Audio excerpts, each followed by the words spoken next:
আমাকে কিন্তু 2-3 দিন আগে ওয়ার্নিং দেওয়া হয়েছে, এটা কিন্তু অরাজনৈতিক বক্তব্যের জায়গা। আমি বলি খাইছে, আমার মাথার চুল থেকে পায়ের নখ পর্যন্ত রাজনীতি। আমি রাজনীতির বাইরে কথা বলবো কেমনে? সেই সম্মানিত ভিউয়ার্স, আজকে তোমাদের মাঝে যে বিষয়টা নিয়ে আসলাম, আজকে নতুন একটি টপিক। চলো দেখে আসি রুমিন ফারহানা কি বলে। অবশ্যই পাশে থাকো, আর যারা আমার চ্যানেলটা সাবস্ক্রাইব করেছো আর তাদেরকে অসংখ্য ধন্যবাদ। আর রিকোয়েস্ট থাকবে ভিডিওটা প্রথম থেকে লাস্ট পর্যন্ত দেখার জন্য। এই প্রথমে একটি ভিডিও নিয়ে আসলাম, আজকে ভিডিওটা বহুত ইন্টারেস্ট। তো অবশ্যই পাশে থাকো, শুরু করছি। বাকি কথা ভিডিও শেষে বলে নিচ্ছি। ঘরে ঘরে শুধু বেকারি দেয় নাই, ঘরে ঘরে মামলাও দিয়েছে। বলতে চাই নাই, আসলে হয়েছে কি, ঠেকি স্বর্গে গেলেও ধান ভানে। আমাকে কিন্তু 2-3 দিন আগে ওয়ার্নিং দেওয়া হয়েছে, এটা কিন্তু অরাজনৈতিক বক্তব্যের জায়গা। আমি বলি খাইছে, আমার মাথার চুল থেকে পায়ের নখ পর্যন্ত রাজনীতি। আমি রাজনীতির বাইরে কথা বলবো কেমনে? রাজনীতির বাইরে কথা বলতে পারি না বলে তো প্রেমও করতে পারি নাই। রাজনীতি ছাড়া আবার কথা হয় নাকি? সেনাবাহিনীর প্রধান general Aziz, all prime ministers man, দেখেছেন সবাই? সেই সময় কিছু আত্মীয় বন্ধু ফ্রেন্ড, ফেসবুক ফ্রেন্ড আমার দেখি প্রোফাইল পিকচার চেঞ্জ করছে, I am prime ministers man. মনে আছে? আরে সারা বাংলাদেশ আজিজের সঙ্গে এক হয়ে শেখ হাসিনার লোক হয়েছিল ওই সময়, মনে নাই? এইবার যখন ধরাটা পড়লো, আমি আবার ফেসবুকে ঢুকলাম, খুঁজা বাইর করি I am prime ministers man কারা। একটাও নাই। শুধু তো তাই না, আওয়ামী লীগ সুদ্ধা কইতেছে ও কি করছে আমি কি জানি, ওর বিপদ ওরটা আমি নিতে পারবো না ভাই, যার যার দুর্নীতি তার তার। তো যার যার দুর্নীতি তার তার, যখন দরকার ছিল তখন ব্যবহার করছো, আর এখন খেলা ফুরাইছে, তোমারে আর আমি চিনি না। তো এই হলো এই ধরনের সরকারের চরিত্র। 2 হলো বেনজিরের সম্পত্তিও ক্রোক হয়েছে, র্যাবের ডিজি ছিল, একই অবস্থা, একই পরিণতি, একই ধরনের পরিণতি বরণ করতে হয়েছে আওয়ামী লীগের একজন এমপি আনার। শুনেন নাই তার নাম? সবাই শুনছেন। বিভৎস পরিণতি, সেই পরিণতি নিয়ে আমি আর কথা বলবো না। বিভৎস পরিণতি তাকে বরণ করতে হয়েছে। যাই হোক, তো কি বলতেছিলাম, ঘরে ঘরে দিছে মামলা।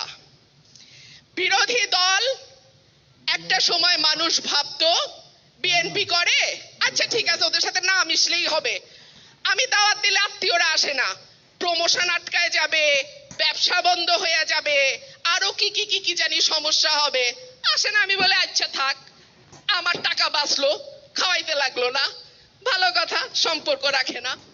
একটা সময় ভাবতো বিএনপি করলে মামলা হবে, বিএনপি করলে কারাগারে যেতে হবে, বিএনপি করলে চাকরি হবে না, বিয়া করবে না মানুষ, বিএনপি করলে সম্পর্ক হবে না, বিএনপি করলে অনেক সমস্যা। এর বাইরে তো গুম, তুলে নিয়ে গিয়ে হত্যা, বিভৎসভাবে মারধর, নখ তুলে ফেলা, কি নাই বলেন তো? এমন কোনো অত্যাচার নাই যেটা বিরোধী দল করলে করা হয় না। কিন্তু ওই যে বলে না, বারে বারে ঘুঘু তুমি খেয়ে যাও ধান, এইবারে ঘুঘু তোমার বধিব পরাণ। যারা রাজনীতি করেন না তারা মাইন্ড করেন না ভাই, দুটা সত্য কথা বলি। যারা মনে করছে আমি তো বিএনপির সঙ্গে মিশি না, ওরা তো এই দেশে থাকার মতোই না, বঙ্গোপসাগরে ফালাই দিতে পারলে আর একটু ভালো হইতো, তারাও এখন আর নিরাপদ না। আমার ড্রাইভার ঈদের আগে আগে আমার কাছে আসলো, আমি বললাম কি ভাই তোমার বেতন বোনাস সব দিছি, আমার কাপড় কেনার টাকা নাই, তুমি আমার কাছে আবার কি চাও? বলে ম্যাডাম উপায় নাই, টাকা দিতে হবে, আমি এটিএম মেশিনে গেছি, মেশিনে টাকা নাই। 8,000 টাকা তুলতে গেছে ঈদের আগে, বেচারা টাকা নাই। খেয়াল করছেন, 2-3টা ব্যাংকের নাম আসছে যেখানে গ্রাহকরা গেলে 5, 10, 15,000 টাকাও তুলতে পারছে না। খেয়াল করেছেন খবরগুলো? সুতরাং বিপদ এখন আর বাউন্ডারির বাইরে নাই, বিপদ একেবারে ঘরের ভিতরে আইসা ঢুকছে। তিনটা ঘটনা না বলে পারি না। ওই যে বলছি পায়ের চুল থেকে মাথার নখ পর্যন্ত রাজনীতি। তিনটা ঘটনা। সেনাবাহিনীর প্রধান general Aziz, all prime ministers man, দেখেছেন সবাই? সেই সময় কিছু আত্মীয় বন্ধু ফ্রেন্ড, ফেসবুক ফ্রেন্ড আমার দেখি প্রোফাইল পিকচার চেঞ্জ করছে, I am prime ministers man. মনে আছে? আরে সারা বাংলাদেশ আজিজের সঙ্গে এক হয়ে শেখ হাসিনার লোক হয়েছিল ওই সময়, মনে নাই? এইবার যখন ধরাটা পড়লো, আমি আবার ফেসবুকে ঢুকলাম, খুঁজা বাইর করি I am prime ministers man কারা। একটাও নাই।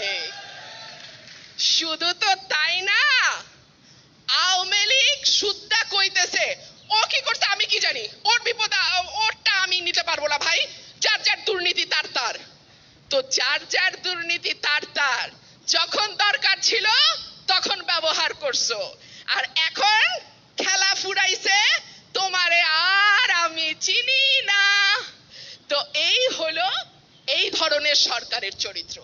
দুই হলো বেনজির, বেনজিরের সম্পত্তিও ক্রোক হয়েছে, র্যাবের ডিজি ছিল, একই অবস্থা একই পরিণতি, একই ধরনের পরিণতি বরণ করতে হয়েছে আওয়ামী লীগের একজন এমপি আনার, শুনেন নাই তার নাম? সবাই শুনছেন। বিভৎস পরিণতি, সেই পরিণতি নিয়ে আমি আর কথা বলবো না, বিভৎস পরিণতি তাকে বরণ করতে হয়েছে। শুধু এটুকুই বলি, তার যা যা কর্মকাণ্ড, তার যা যা অ্যালিগেশন তার বিরুদ্ধে আনা হয়েছে, খুব বেশি হলে ৫-৭% এমপি হয়তো এই ধরনের কার্যকলাপের বাইরে আছে। যেহেতু ভোটের দরকার হয় না, যে এই কথাটা দিয়ে শুরু করেছিলাম, গণতন্ত্র কেন দরকার?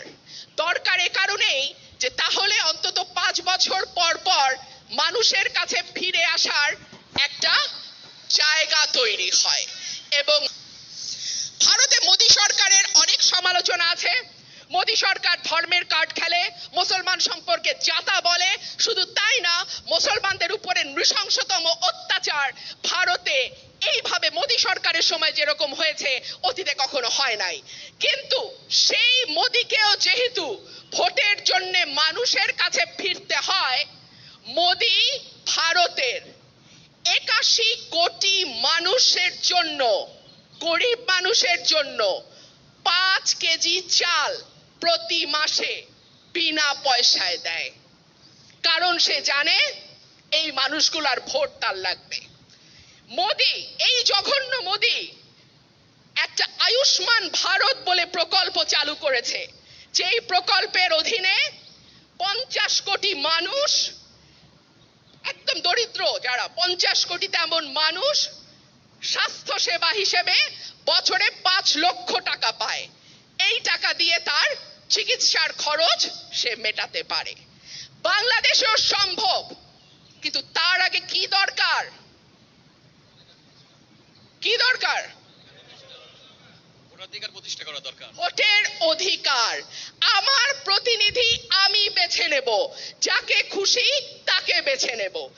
এইটা যদি আমরা করতে পারি, তাহলে আপনি স্বাস্থ্য বলেন, আপনি শিক্ষা বলেন, চিকিৎসা বলেন, যাই বলেন, আপনার কোনো সমস্যা এখন যতটা প্রকট সেরকম থাকবে না। শেষ একটা কথা বলে আমি শেষ করে দিচ্ছি। দেখুন, ওই যে বলেছিলাম বিএনপির সাথে একটু দূরে দূরে থাকি, মনে হয় আমি যেন নিরাপদ। না, আপনি নিরাপদ না, একেবারেই নিরাপদ না। এই আন্দোলনটা, এই সংগ্রামটা, মানুষের ভোটের অধিকার ফিরিয়ে আনবার এই চেষ্টাটা কোনো বিশেষ দল, কোনো বিশেষ মানুষ, কোনো বিশেষ গোষ্ঠীর না। এটা বাংলাদেশের 18 কোটি মানুষের অধিকার, এবং এই অধিকার রক্ষার জন্য, এই অধিকার ফিরে পাওয়ার জন্য 18 কোটি মানুষকেই লড়াই করতে হবে। আমরা যারা বিরোধী দল করি, আমরা অনেক রক্ত দিয়েছি। শেষ জীবনে দেশনেত্রী আমাদের মা বেগম খালেদা জিয়া, তিনি কি জীবন না পেতে পারতেন? আজকে গুলশানের ছোট্ট ঘরে এভার কেয়ারের সেই 1 রুমের হাসপাতালে কি তার শেষ জীবনটা কাটানোর কথা ছিল? তিনি এভাবে কাটাচ্ছেন আপনাদের জন্য। বিএনপির অ্যাক্টিং চেয়ারম্যান জনাব তারেক রহমান 24টা ঘন্টার মধ্যে 20 ঘন্টাই বোধহয় বাংলাদেশের মানুষের সাথে যুক্ত থাকেন। বহু দূরে থেকেও তিনি আমাদের অনেক বেশি কাছের। আমাদের নেতা কর্মীদের প্রত্যেকের নামে কয়েকশো করে মামলা। আমাদের নেতা কর্মীরা তাদের হাত হারিয়েছে, পা হারিয়েছে, জীবন দিয়েছে, অনেক করেছে। এবার আপনাদেরও সচেতন হবার সময়, দেশের মানুষেরও সচেতন হতে হবে। তাদের অধিকার তাদেরকেই বুঝে নিতে হবে। আমরা শুধু চাই আপনারা আমাদের পাশে থাকবেন। এই অধিকারটা যে আপনার অধিকার, এই লুটটা যে আপনার পকেট লুট, আপনারাই বুঝবেন এবং সেইভাবে নেক্সট আন্দোলনটা আপনারা।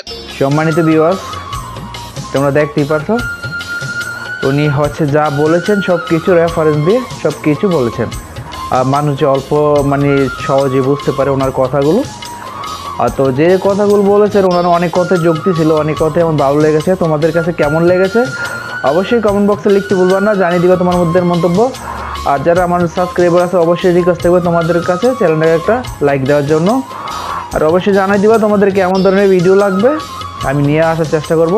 তো সম্মানিত ভিউয়ার্স, তোমরা ভালো থাকবে, সুস্থ থাকবে, দেখা হবে পরবর্তী আরেকটি ভিডিও।